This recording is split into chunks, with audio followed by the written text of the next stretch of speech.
Hi friends, Heather invited me to share a couple of spiritual practices that have been meaningful to me, which I will do. Before that, precursor to both is a simple breathing exercise.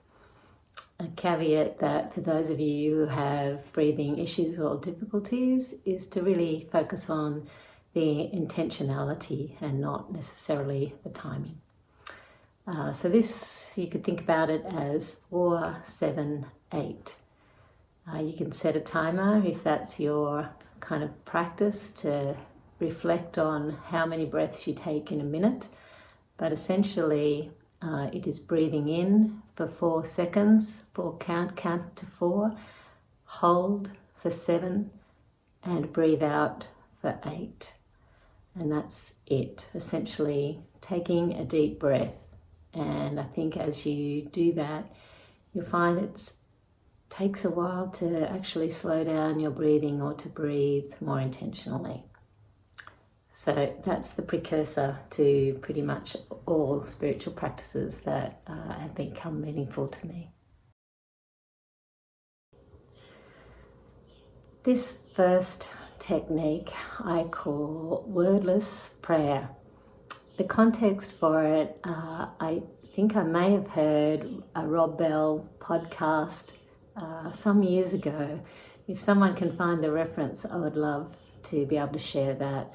And he was visiting inmates and used this method collectively when questioned. The memory is a little faint, but essentially asked everybody collectively to hold their hand up and direct their energy, their deepest desire for healing or for a response to the person's needs collectively and silently.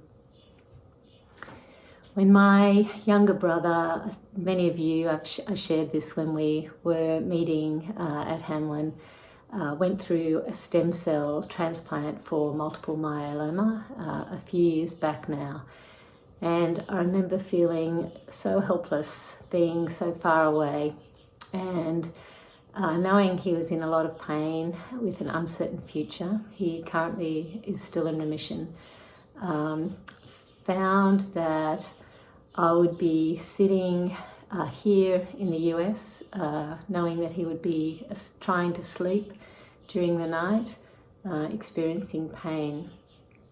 And it was helpful to me to close my eyes, hold out my hand, and direct my deepest desires, thinking at the time of his head, touching his head.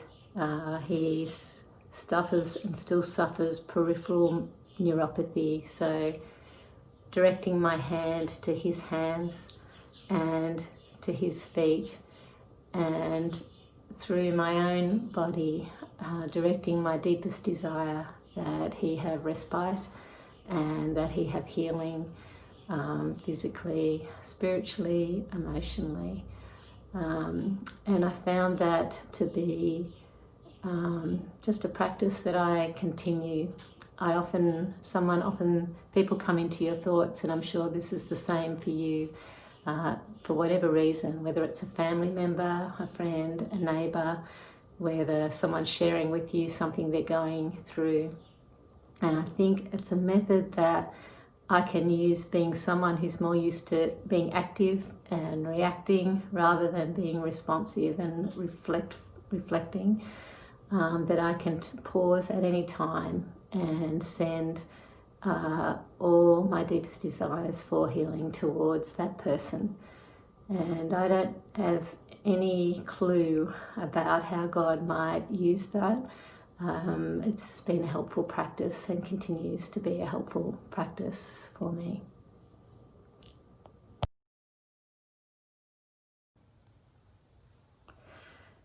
This second technique is simply a walk through the senses. And I recognise that we're all differently abled when it comes to our senses. Again, take a moment to pause, set aside distractions, and breathe in. Hold and breathe out. And then simply consider each of your senses and how you experience the world around you through each. Depending on the time that you have, you can go into as much or as little detail. For sight, what can you see? What colours?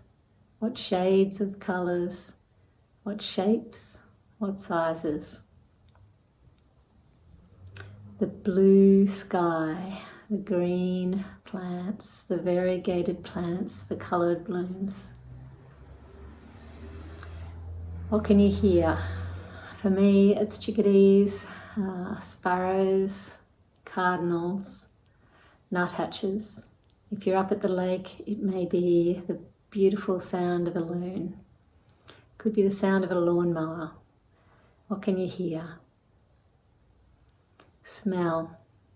Peonies, lilacs, fresh cut grass. Grilling. What can you smell? Taste. For me, grateful for coffee in the morning. Enough food to eat. What can you taste? Touch. Again, for those of you who live alone, this can be difficult. I'm thankful for my furry friend who I can touch and feel a warm body. And yet for those of you with families, touch can be different. I'm not talking here about a quick hug or a pat on the back, but think about reaching a hand out, touching a spouse's shoulder, a child's arm, a hug, and thinking about that more intentionally, leaving your hand there in that intentional, long touch and directing your love and care with intentionality. Touch. So thanks for allowing me to share with you those couple of techniques. Grace and peace.